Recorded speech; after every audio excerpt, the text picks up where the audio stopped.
अस्सलाम वालेकुम, क्या हाल हैं जी आप सबके। आज हमने पराठे मंगवाए हैं जी रेस्टोरेंट से। ये आलू वाले पराठे मीठा लेके आया है। बच्चों की रिमोट लर्निंग है, ऑनलाइन क्लासेस चल रही हैं तो बच्चे घर पे ही हैं तो मीठी देखें। इसकी अभी ब्रेक भी नहीं थी। पराठे मैंने कहा ठंडे हो जाएंगे, साथ साथ खा लो और ऑनलाइन क्लास भी अटेंड कर लो। तो मैं तो बड़ी तंग आ गई हूँ इन ऑनलाइन क्लासेस से। कोविड में जब ऑनलाइन क्लास स्टार्ट हुई थी तो उस टाइम नया नया था, फिर भी कुछ एक्सेप्टेबल था, लेकिन अब तो दिल ही नहीं करता है। ऐसे परेशानी बन जाती है ना जब ईमेल आती है।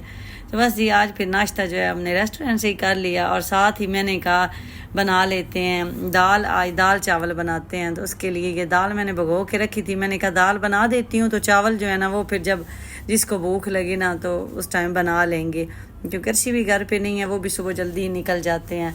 तो ये मैं बना रही हूँ जी मसूर की दाल और साथ इंशाल्लाह उबले हुए चावल बनाऊँगी।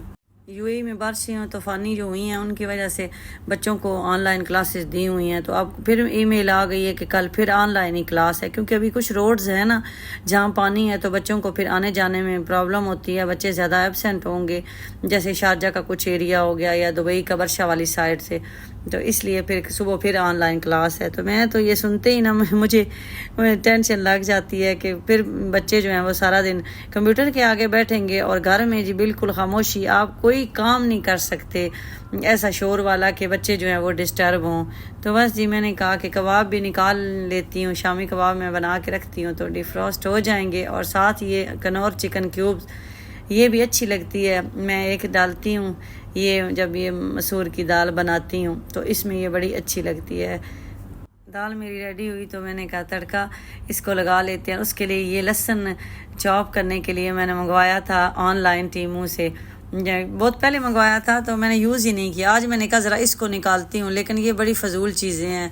कुछ चीज़ ऐसी होती हैं कि आपको देखने में लगता है कि ये बड़ी काम की होंगी, लेकिन जब आप इनको इस्तेमाल करते हैं ना तो ये बिल्कुल ही फजूल होती हैं। तो मैंने कहा मेरा तो अपना ये वाला चॉपर ही ठीक है, तो फिर मैंने उससे चॉप नहीं किया, चॉपर में ये जो लहसुन है ना उसको चॉप कर लिया। और साथ जी मैं बना रही हूँ जी सैलड। और मेरी एक सिस्टर ने पूछा था कि ये जो शलजम है ये रेड वाले हैं इनको कैसे पकाते हैं। ये शलजम नहीं, ये मूली होती है, लाल मूली।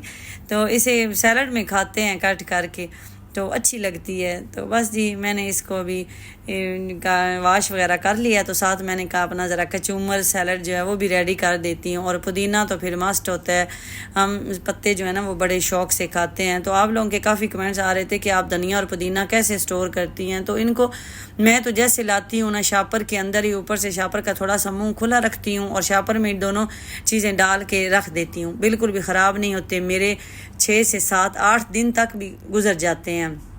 हम लोग धनिया पुदीना ज़्यादा यूज़ करते हैं, इसलिए वो मेरी 2 गठियाँ तो मुश्किल से 1 हफ़्ता जो है वो उनसे गुजरता है। तो उसके बाद जी मैंने कहा शामी कबाब बना लेती हूँ, क्योंकि सलार ने नाश्ता नहीं किया तो सलार ने कहा कि मुझे आप बना दें। तो साथ मैंने चावल भी बना लिए हैं और साथ मेरी दाल भी हो गई है जी रेडी। देखें हर फैमिली में खाना अपने तरीके से बनाया जाता है। जब मैं शादी हो के आई तो मेरे ससुराल में ये दाल तड़का लगा के बनाई जाती थी, जबकि मेरे घर में ये ऐसी सारी चीज़ें जैसे आपने अभी देखा है, मैंने इस दाल को भिगोया, उसके बाद सारी चीज़ें डाल के तो रख दी हैं, तो लास्ट पे तड़का लगाया। लेकिन मेरे ससुराल वाले ऐसे नहीं करते थे, वो मसाला भून के तो ये दाल बनाते थे, लेकिन उस तरह से फिर मुझे टेस्ट नहीं आता था। मैंने अपनी आदत जो है वो पुरानी रखी। लेकिन कुछ चीज़ें हैं जो हमारे से सही नहीं बनती थी अम्मी के घर में, तो यहाँ आके मैंने अपनी सास से सीखी। जैसे मोंगरे वगैरह, मेथी आलू इधर बड़े अच्छे बनते थे। तो बस ये फिर अपने अपने घर का हिसाब होता है, जिसको जो चीज़ जिस तरीके से अच्छी लगने लग जाए। लेकिन ये है कि अगर कोई चीज़ दूसरे की अच्छी लगे तो ज़रूर उसको सीखना चाहिए, ट्राई करना चाहिए। तो बस जी खाना हो गया रेडी, आ जाएं आप भी ज्वाइन कर लें। मीठी और मीठा सोए हैं और अर्शी अभी साइड से ही नहीं आए। सलार को भूख थी तो मैंने कहा चले हम दोनों खा लेते हैं।